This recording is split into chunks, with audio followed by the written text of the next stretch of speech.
The burden of proof that I hope you've been thinking about the burden of proof a lot over the last 5 years. But if you haven't, let's talk about the burden of proof. So,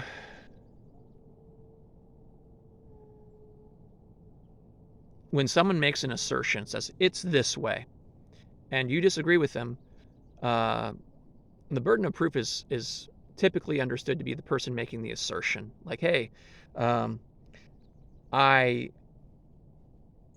I think the sky is green. Okay, prove it, right? Like the person making the assertion is the one. I think that there's, I don't know, something that will pull the ball down the hill. If I drop it down the hill, I think it will go down. We'll prove it. Okay, roll it and it goes down. Yeah. Okay, do it a bunch of times. Yep, it does it every time. That ball goes down the hill every time. Um, you're a long way towards proving that things will tend to roll downhill, right? And um, the person saying, "Oh no, it won't," they're going to get shut up really quick. Each time the ball keeps rolling down, it's like, "Oh, I guess you're right. It does roll down. You've met your burden of proof. The ball did roll down the hill. That works, right?" Um, if someone claims a product is safe and effective and advocates you trying that product, um, it's up to that person to prove safe and effective, um, and to give a good reason why you should do it too. I mean, there's a sales pitch, I'm sure, but um, you have to prove safety. It's not up to the other person to uh, uh, come up with a reason why it's not safe. You need to show that it's safe, right? You need to have uh, clinical trials that are designed to show how dangerous it is. And when that clinical trial fails over and over again to show how dangerous it is, then you can start making a claim that, oh, maybe it's safe, right?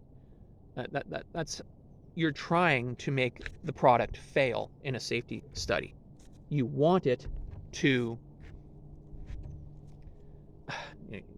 want is the wrong word. The aim of your experiments in a safety study is to prove them unsafe. And you try to prove it unsafe, and when you can't prove it unsafe, you can start to go towards, well, maybe it's safe. That's how it's supposed to work. And that is not how it's been working. When you say effective, you also need to try to show that it's ineffective and fail to show that it's ineffective. And here's the thing, that burden is on the one making the claim. The one that says it's safe needs to prove that it's safe by trying actively to show how dangerous it is. The person who says it's effective needs to demonstrate its effectiveness by setting up an experiment that would expose ineffectiveness, right? That's burden of proof.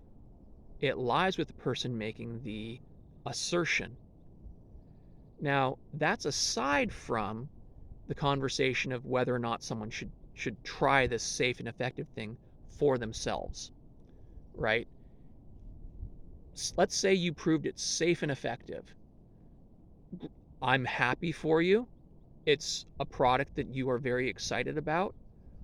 Um, why do you want me to take it, right? So then there's a sales pitch component to it for the person saying safe and effective, is they needed to sell this product to people because they wouldn't have, let's be honest, they wouldn't have created the product if they couldn't turn a profit at it at some point. They want to sell it to you, right? So now, let's say they show it's safe and effective and they've given you their sales pitch and you're not sold. Well, A good capitalist is going to say, well, crap, they don't want my product. I spent a bunch of R&D making it. I even showed it was safe and effective, allegedly. I mean, we'll talk about who's funding those studies in a second, but let's assume that they showed that it's safe and effective. And this guy still doesn't want to buy my product. What am I going to do? Well, what has happened over and over again is that these capitalists who have built a product that people don't want, if they're influential enough and have enough money, they might just go to the government and say, you know what, I've got this product, I proved it was safe and effective, here's my sales pitch to you why you should make everyone take it. So now we've got the government listening to the lobbyist, and let's be honest, this is America. That lobbyist is greasing some palms, right? So now the government is telling the people, hey, you got to take this product, it's for the greater good, right? Well, I still don't want that product, but they say it's for the greater good. So do you know what they're going to do? Is they're going to say, you know what, Mr. Pleb, you can't send your kids to school unless you give this product to your kids. Shit. You, Mr. Pleb, can't go to work unless you inject this thing in your arm.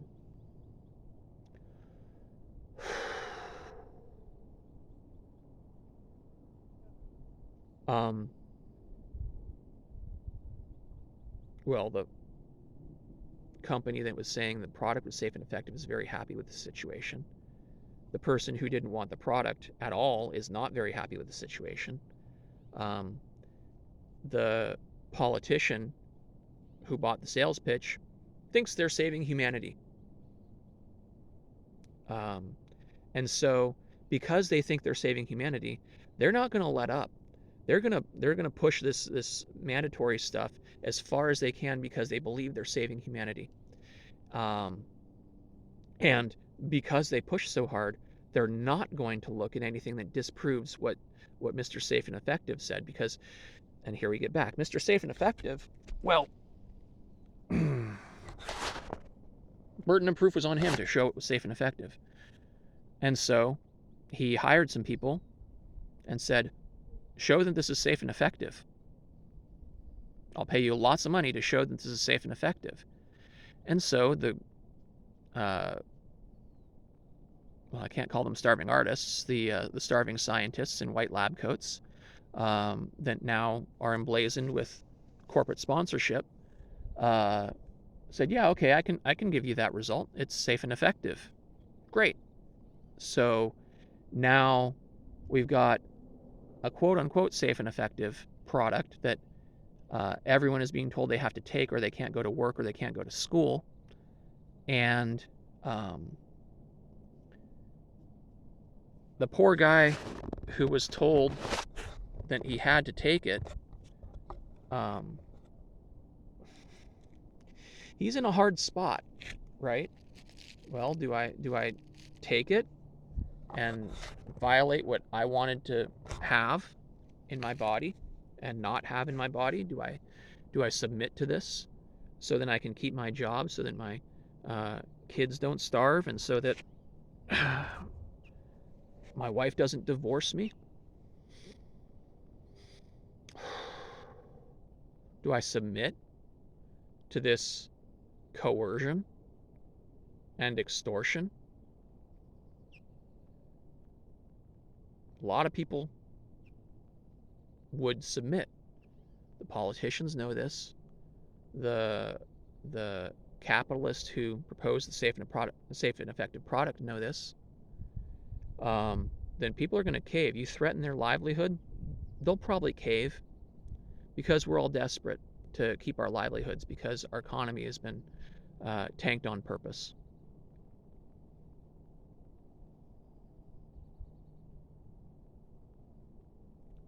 You weren't essential enough to stay at work. Your job wasn't essential. The safe and effective thing is a claim that requires them to prove it to your satisfaction, and then you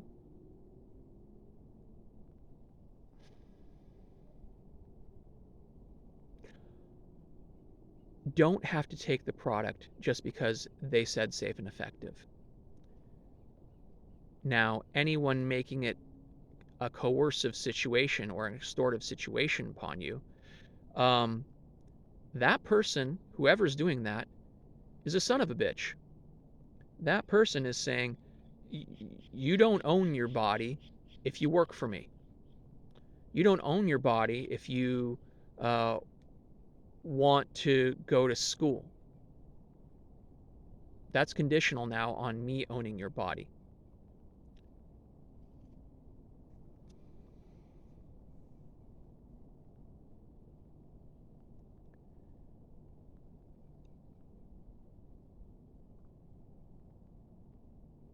Coercion in medicine is, it's got to be one of the most evil things that you could imagine.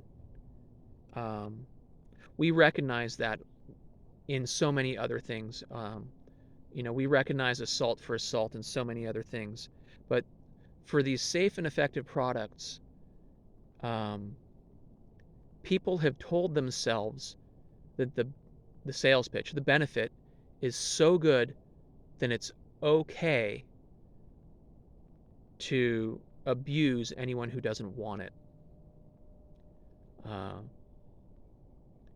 And that needs to change. That needs to change. The people who advocate for making other people's lives suck if they don't submit to medical procedures, those people,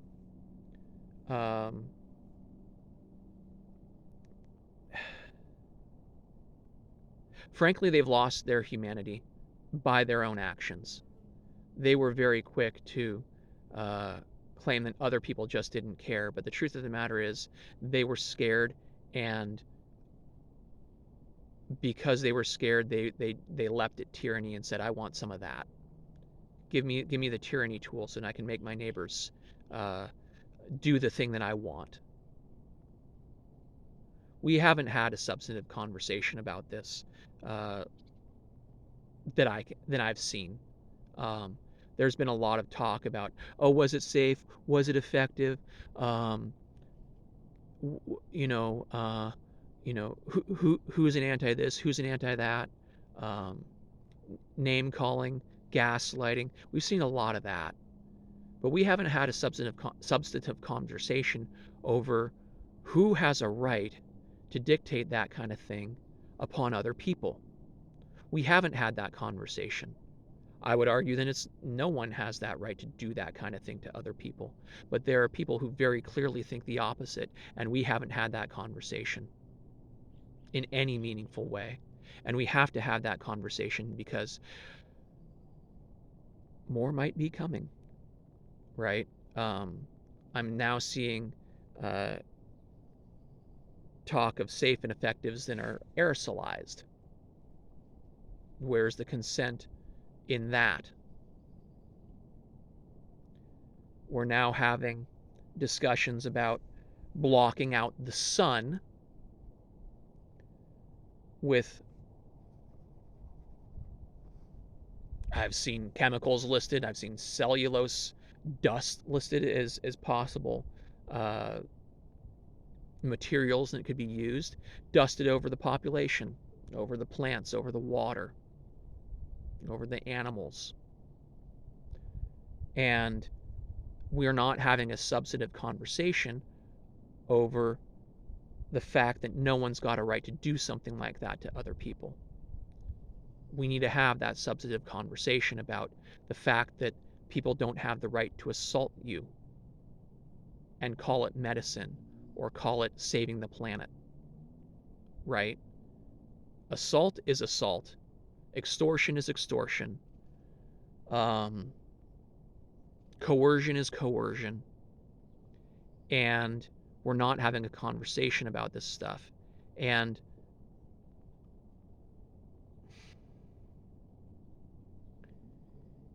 it seems to me that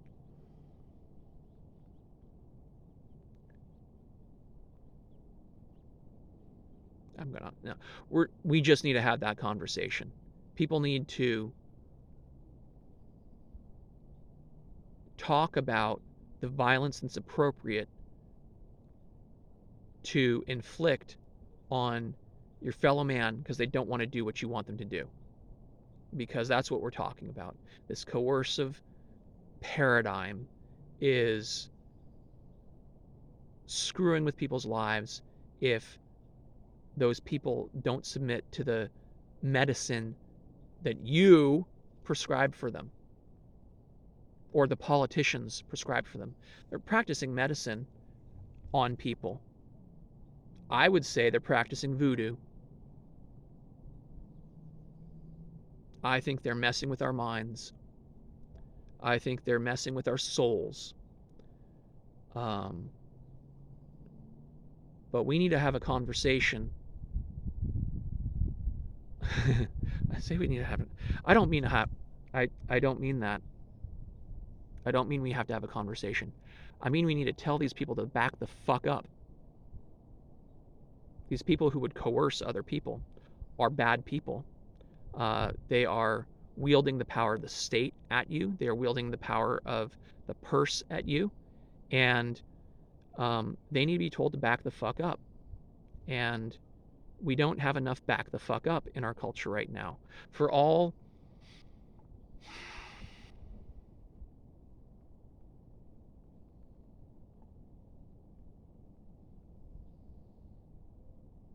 we have a bunch of hotheads in our culture that don't know boundaries.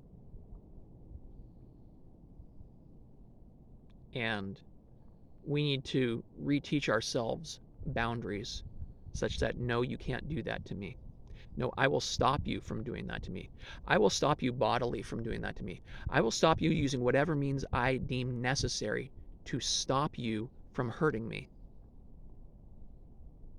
We need that fire lit because too many people will go along to get along, and it's selling our kids' futures down the toilet.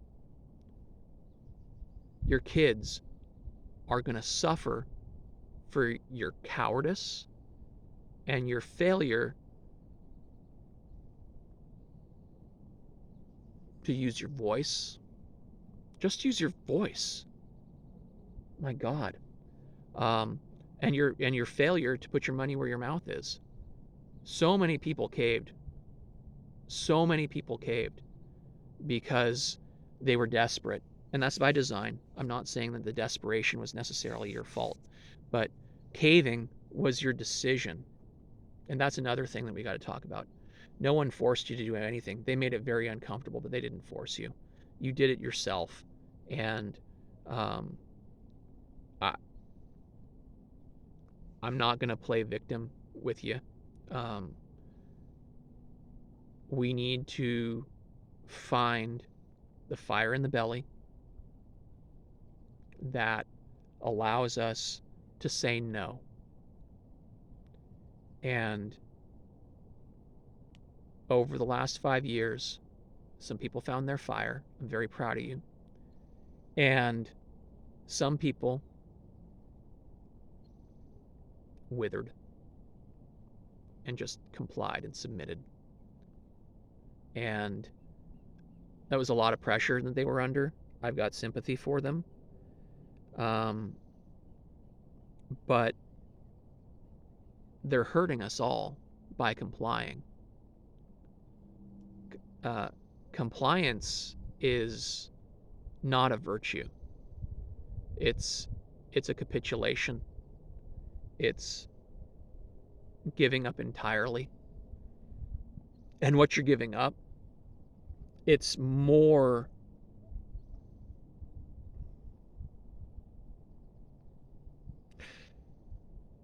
I think what you give up by complying is greater than what you give up by pushing back, by finding your fire.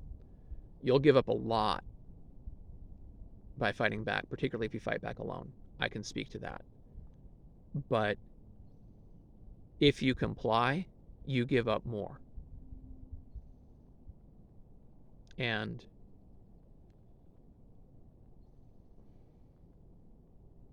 your children are watching. They're learning patterns.